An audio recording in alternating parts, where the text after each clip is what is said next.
Bapak Ibu Saudara yang terkasih, saya ingin mengawali khotbah saya dengan sebuah cerita tentang Mahatma Gandhi. Setiap kita pasti pernah mendengar nama itu. Suatu kali Bapak Ibu, Stanley Jones bertemu dengan Mahatma Gandhi. Dia bertanya dengan pertanyaan yang demikian. Sekalipun Anda sering mengutip kata-kata Kristus, mengapa Anda kelihatannya keras menolak untuk menjadi pengikutnya? Gandhi dengan simpel menjawab dengan sebuah jawaban. Saya tidak pernah menolak Kristus, dia katakan. Saya suka Kristus Anda, tapi saya tidak suka dengan orang Kristen Anda. Kemudian dia melanjutkan dengan sebuah kalimat seperti ini. If Christian would really live according to the teaching of Christ as found in the Bible, all of India will be Christian today. Jika orang Kristen benar-benar hidup menurut ajaran Kristus, Bapak Ibu, seperti yang ditemukan di dalam Alkitab yang kita baca, seluruh India sudah menjadi Kristen hari ini. Itu ungkapan dari Mahatma Gandhi pada waktu itu. Bapak Ibu, kita akan mengerti mengapa Gandhi mempunyai pandangan itu jika kita memahami pengalaman saat ia bekerja sebagai seorang pengacara di Afrika Selatan, Bapak Ibu. Bapak Ibu, sebagai seorang muda, Gandhi sangat tertarik dengan kekristenan. Dan dia begitu antusias belajar Alkitab, sama seperti kita mungkin di tempat ini. Dia rindu untuk menemukan sebuah kebenaran yang ada di dalam Alkitab. Dan dia begitu mengagumi Kristus yang adalah tokoh utama yang menjadi sentra dari keseluruhan isi Alkitab tersebut, Bapak Ibu. Saking antusiasnya, pada suatu hari Minggu pagi, dia merencanakan untuk pergi ke gereja dan beribadah seperti kita saat hari ini, Bapak Ibu. Namun, ketika dia masuk ke tempat ibadah tersebut, ada seorang aser penerima tamu yang kebetulan adalah panatua di gereja tersebut. Sang aser bertanya kepada Gandhi, "Mau kemana kamu orang kafir?" tanya dia. Bapak Ibu, dengan nada yang agak sedikit merendah, Gandhi mengatakan, "Saya ingin mengikuti ibadah di sini." Tetapi penatua tersebut yang adalah seorang aser di gereja itu, dia membentak Gandhi dengan perkataan, "Tidak ada ruang untuk orang kafir di gereja ini. Enyahlah dari sini," kata orang itu. "Atau saya akan meminta orang untuk melempar kamu keluar." Bapak Ibu, perkataan ini begitu menyakiti hati seorang muda bernama Mahatma Gandhi. Dan akhirnya dia kecewa dengan kekristenan. Dia sedih dan dia sakit hati, Bapak Ibu. Gandhi pernah berkata kepada misionaris yang lain tentang kehidupan kekristenan, dan tentu saja ini harus menjadi pelajaran bagi setiap kita, orang-orang yang mengaku bahwa diri kita adalah Kristen, Bapak Ibu. Dia berkata, cara paling efektif untuk penginjilan adalah hidup di dalam Injil, menjalaninya dari awal, pertengahan, dan sampai akhir. Bukan saja mengkhotbahkannya, tapi hidup menurut terang Injil itu. Jika Anda melayani orang lain dan Anda meminta orang lain untuk melayani, mereka akan mengerti.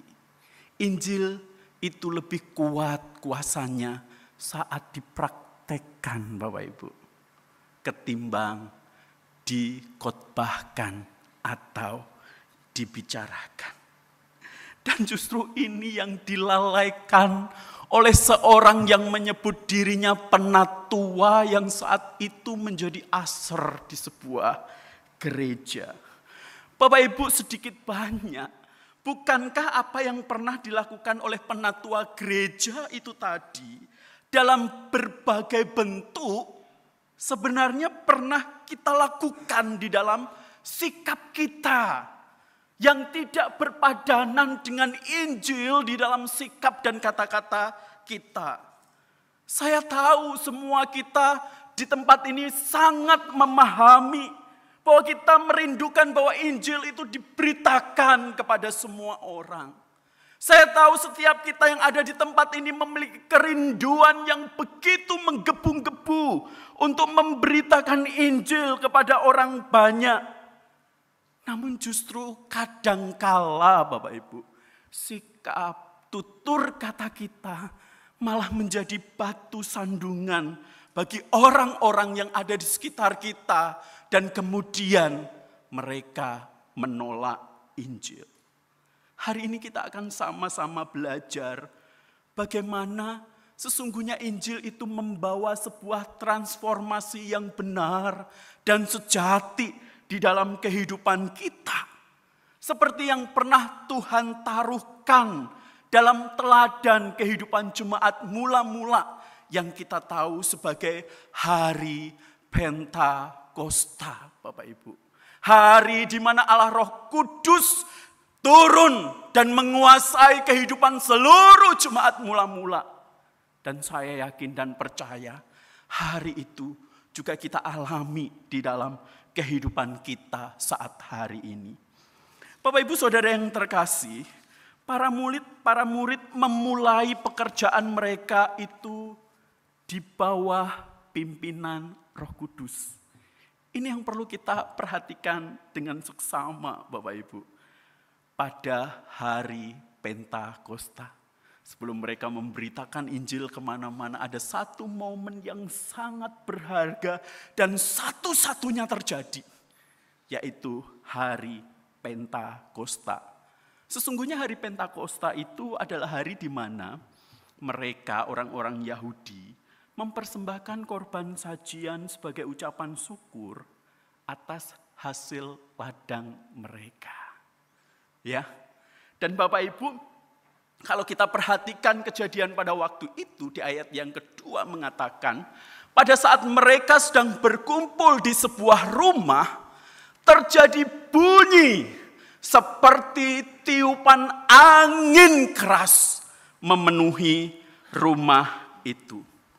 Bapak Ibu, ini suatu kejadian yang spektakuler, yang sebenarnya belum pernah terjadi sebelumnya. Dan ini sangat menggemparkan sekali sehingga menyedot orang-orang yang ada pada waktu itu di sana untuk berbondong-bondong datang dan ingin melihat. Istilahnya kepo, apa sih sebenarnya yang terjadi. Sehingga ada bunyi seperti tiupan angin yang keras. Itu kedengaran oleh mereka. Bapak Ibu Saudara yang terkasih, yang terjadi adalah Allah Roh Kudus memenuhi mereka. Sehingga mereka bisa berkata-kata dalam berbagai bahasa. Orang-orang yang hadir pada waktu itu menyaksikan mereka berdoa dan mengungkapkan perbuatan-perbuatan ajaib yang dilakukan oleh Allah.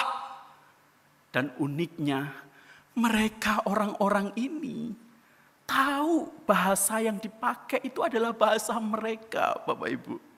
Ya. Mereka adalah orang-orang Yunani, orang Aram, Mesopotamia, Mesir, Libya, dan lain sebagainya. Mereka mendengarkan doa dan perbuatan-perbuatan Allah dinyatakan dalam berbagai bahasa. Bapak Ibu Saudara yang terkasih, para murid menyatakan kepada banyak orang pekerjaan yang sedang dilakukan oleh Roh Kudus, yaitu membawa berita Injil kepada banyak bangsa, dimulai dari Yerusalem hingga ke ujung bumi. Ini yang perlu kita garis bawahi bersama untuk memahami konteks daripada Pentakosta, yaitu membawa berita Injil kepada banyak bangsa. Ini yang perlu kita garis bawahi bersama. Bapak Ibu Saudara yang terkasih, Tuhan melalui pekerjaan yang penuh dengan anugerah membuat bangsa-bangsa lain dapat memahami berita Injil dalam bahasa mereka masing-masing. Dan kalau saya mau katakan kepada Bapak Ibu Saudara semua yang ada di tempat ini merupakan pembalikan dari sebuah kutuk yang telah diberikan Allah kepada manusia ketika mereka membuat menara Babel. Tuhan mengacau balaukan bahasa mereka sehingga mereka tidak bisa memahami satu dengan yang lain dan akhirnya mereka terpencar kemana-mana. Bapak Ibu, kutuk menara Babel membuat manusia tidak lagi bisa berhubungan satu sama lain dengan harmonis. Tetapi keragaman bahasa itu sendiri bukanlah sebuah kutuk. Kalau kita tahu semua kita yang ada di tempat ini saja, ada beberapa orang yang bisa menguasai beberapa bahasa ya. Ada bahasa Mandarin mungkin, bahasa Jawa, bahasa Indonesia ya, bahasa Kek, Teochew mungkin atau Hakka. Dan tiap-tiap bahasa memiliki keunikan, kekhasan. Dan itu sangat luar biasa sekali Tuhan menciptakan bahasa itu di dalam kehidupan kita masing-masing, begitu kan? Dan seni di dalam berbahasa, kalau kita memperhatikan bahasa Jawa memiliki nilai seninya tersendiri, bahasa Mandarin juga memiliki sastra seninya tersendiri. Itu merupakan kekayaan yang sangat luar biasa di dalam kehidupan manusia sebagai sarana komunikasi untuk kita semua. Tetapi Kejadian 11 ayat 7 mencatat bahwa hal yang indah ini, yaitu keragaman bahasa manusia, mengandung kutuk di dalamnya yang membuat manusia tidak bisa berelasi dan berkomunikasi dengan lancar, Bapak Ibu. Maka untuk kita bisa ngomong dengan orang yang bisa berbahasa Mandarin, kita perlu belajar untuk berbahasa Mandarin. Ya, kita perlu belajar untuk berbahasa lain supaya kita bisa berkomunikasi dengan mereka. Dan uniknya, Bapak Ibu, pada hari Pentakosta inilah Tuhan menyatakan mukjizat yang begitu luar biasa kepada para rasul dan murid-murid jemaat mula-mula. Mereka bisa berbahasa, bahasa orang-orang yang datang pada waktu itu. Bapak Ibu Saudara yang terkasih, saya mau katakan keindahan bahasa di dalam kehidupan kita merupakan sarana komunikasi yang baik. Dan justru ketika Pentakosta dinyatakan Allah Roh Kudus hadir, Allah tidak menyatukan bahasa manusia menjadi satu bahasa lagi. Betul?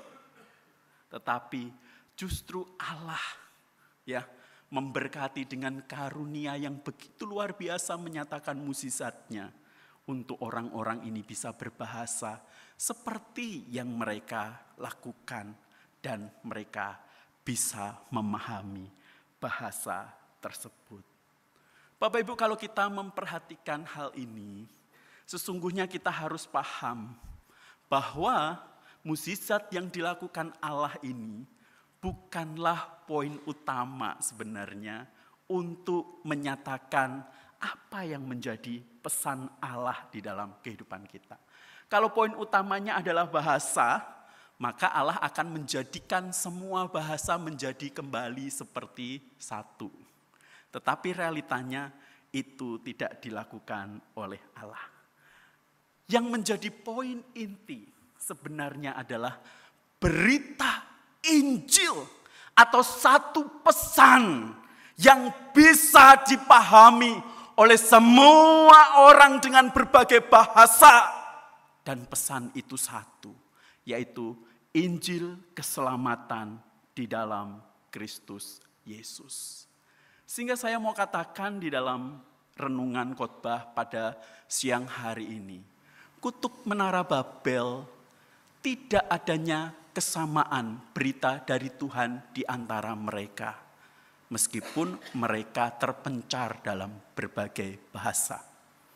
Berkat Roh Kudus yang dimulai dari Pentakosta adalah adanya kesamaan berita Injil dalam bahasa yang beragam di seluruh dunia. Jadi pesan ini yang harus diingat oleh kita. Kita nggak boleh terpaku kepada kekaguman yang berlebih-lebihan, kepada musisat-musisat bisa berbahasa yang lain. Atau mungkin bisa berbahasa roh. Itu hanya sarana saja. Dan justru yang paling penting yang harus kita ikat dan kita pahami di dalam hati kita adalah bagaimana Allah menyampaikan satu pesan yang bernilai kekal untuk semua manusia yang ada di muka bumi dengan berbagai bahasa, yaitu Injil keselamatan Yesus Kristus. Dia Allah yang telah mati, bangkit untuk menyelamatkan kita semua. Maka dari itu, Bapak Ibu, bagi para pendosa seperti kita, ya, kita ini adalah orang-orang berdosa yang telah diselamatkan oleh kasih karunia. Injil itu bagaikan harmoni surga yang mempesona. Kita tidak berhak menyimpannya bagi diri kita sendiri. Yesus memerintahkan agar kita memberitakannya kepada dunia sehingga semua orang dengan bermacam-macam bahasa dapat mendengarkan satu pesan inti dari Allah, yaitu apa? Injil keselamatan di dalam Yesus Kristus. Wow. Inilah sesungguhnya yang menjadi poin utama ketika kita memperingati Pentakosta. Ya, Injil diberitakan kepada orang-orang dengan berbagai bahasa. Dan pesannya hanya satu, pesan yang bernilai kekal, yaitu karya keselamatan Kristus bagi semua orang. Bapak Ibu, saya ingin mengakhiri khotbah saya dengan sebuah cerita, yaitu seorang yang bernama Anthony Collins. Dia adalah seorang filsuf deisme, Bapak Ibu, dari Inggris, yang pemikirannya banyak dipengaruhi oleh John Locke. Deisme itu sebuah paham atau filsafat yang mengakui bahwa Allah itu transenden. Allah itu jauh, maha agung, tidak bisa disentuh oleh manusia. Dia begitu mulia dan agung. Ini deisme. Dia tidak mengakui bahwa Allah itu imanen. Allah yang hadir bersama dengan kita, yang selalu bersama dengan kita. Dia tidak percaya itu. Suatu hari Bapak Ibu, dia berpapasan dengan seorang Kristen yang biasa-biasa saja. Ya, bukan seorang akademisi, bukan seorang filsuf atau teolog yang hebat begitu, punya kemampuan pengetahuan yang luar biasa. Tidak. Seorang Kristen yang biasa-biasa saja, yang sederhana hidupnya begitu. Yang bukan orang yang spektakuler, kalau ngomong semua kita terkagum-kagum, begitu tidak. Dia ngobrol-ngobrol dengan orang Kristen yang demikian. Singkat cerita ada sebuah pertanyaan yang dia tanyakan kepada orang Kristen yang sederhana ini. Dan tentu saja dia pernah menanyakan kepada orang-orang yang lain, para filsuf-filsuf, orang-orang akademisi yang begitu hebat, bahkan para teolog-teolog. Pertanyaannya sederhana, Bapak Ibu. Pertanyaannya adalah, Allah yang kamu sembah itu besar atau kecil?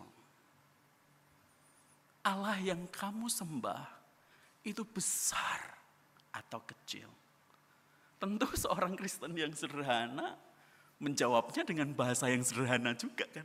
Tidak mungkin pakai bahasa teologi yang Allah itu transenden, Allah itu imanen, bukan begitu.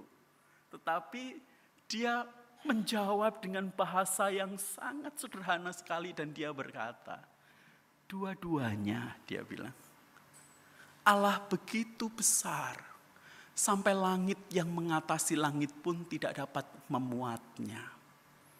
Tetapi Allah juga begitu kecil hingga ia bisa tinggal di dalam hatiku. Pemahaman sederhana seperti ini dimiliki oleh seorang Kristen yang sederhana. Dan tentu saya pikir ini adalah pemahaman teologi yang sangat dalam bagi seorang yang sederhana. Dia adalah Allah yang begitu besar, sehingga langit di atas langit tidak akan mampu untuk memuatnya. Tapi Allah yang kita sembah juga Allah yang begitu kecil, Bapak Ibu. Sehingga ia bisa tinggal di dalam hati kita, hatimu dan hatiku. Ia tinggal bersama-sama dengan kita.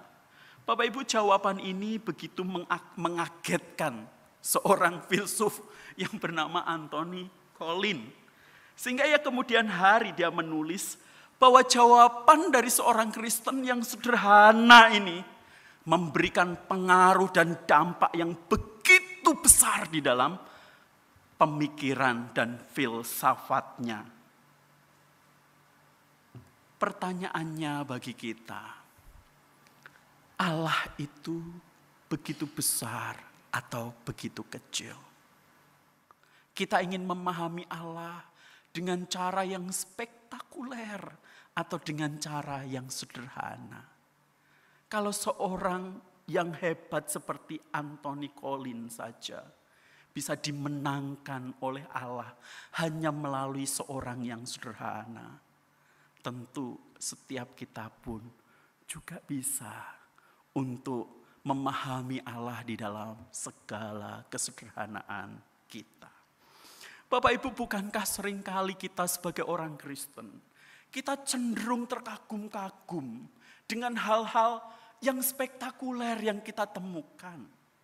Kita cenderung memuja-muja sebuah mukjizat-mukjizat besar yang terjadi di dalam kehidupan kita di dunia ini. Sampai-sampai kalau ada sesuatu yang spektakuler, kita pun rasa-rasanya ingin berbondong-bondong ke sana dan mau melihat. Begitu. Oh, di sana loh ada pendeta yang bisa menyembuhkan orang yang sakit, membangkitkan orang yang mati. Mereka bisa berbahasa roh, berkata-kata dalam bahasa roh dan lain sebagainya. Bukankah semua mukjizat-mukjizat tersebut dan fenomena-fenomena spektakuler yang seperti itu, sesungguhnya itu bukanlah poin utama di dalam kekristenan yang telah diajarkan Allah di dalam momen Pentakosta. Bukan para murid yang bisa berbahasa lain yang menjadi fokus utama di dalam hari Pentakosta, tidak, Bapak Ibu.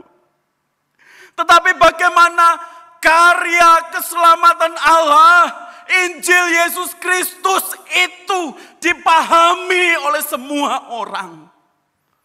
Ini yang seharusnya juga menjadi perhatian kita ketika kita merayakan bersama hari Pentakosta pada kesempatan hari. Pertanyaan juga yang harus menjadi renungan kita. Seberapa sering di dalam hidup kita membicarakan dan menghidupi Injil itu untuk kita sampaikan kepada orang-orang di sekitar kita. Dibandingkan kita ngomongin hal-hal spektakuler, mukjizat-mukjizat yang luar biasa yang terjadi. Dan kita lupa bahwa sesungguhnya mukjizat yang terbesar yang diberikan oleh Allah adalah karya kematiannya di atas kayu salib. Itu untuk menebus dosa-dosa kita. Untuk menyelamatkan kita dari segala kesalahan yang ada di dalam kehidupan kita.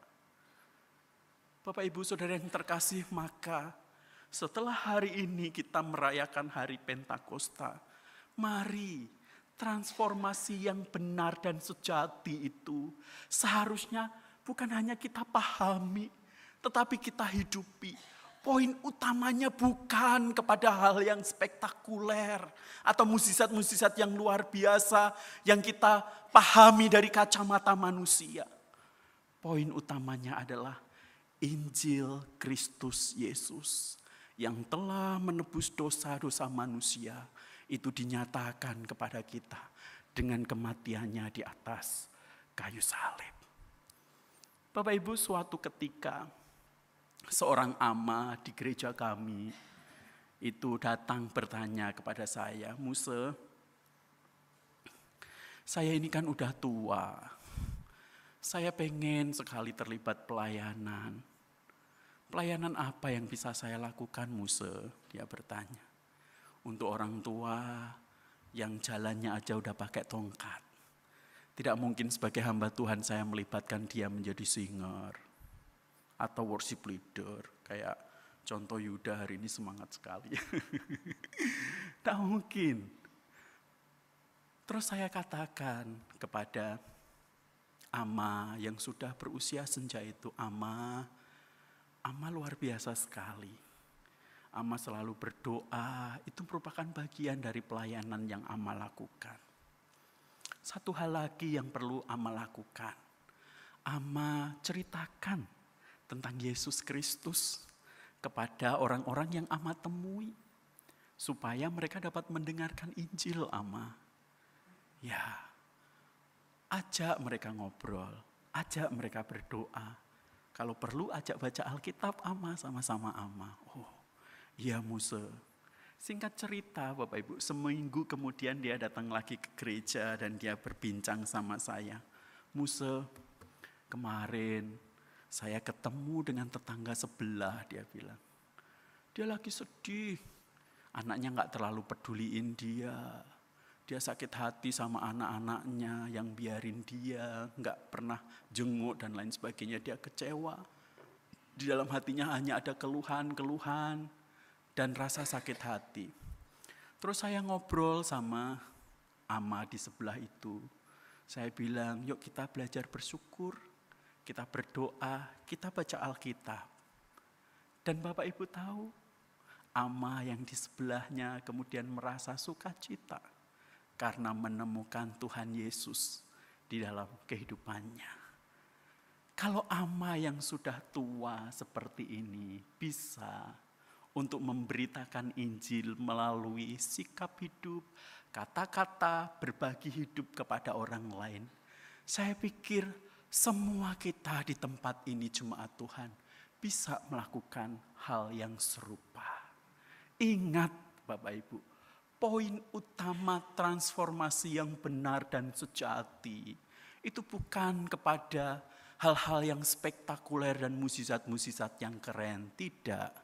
Tetapi lebih kepada Injil diberitakan, dipahami, diterima oleh orang-orang yang ada di sekitar kita, yang kita jumpai setiap hari. Pertanyaannya, apakah kita sudah melakukan hal itu sepanjang kehidupan aktivitas kita setiap hari? Kalau belum, saya mau katakan, mari Bapak Ibu, lakukanlah itu. Karena itulah kunci transformasi yang benar dan sejati yang sesungguhnya yang harus kita lakukan. Kalau sudah, mari kita lakukan terus dan ajar yang lain untuk melakukan hal yang sama di dalam kehidupan kita. Kiranya Allah Roh Kudus yang terus memampukan dan memimpin kita, mari kita berdoa.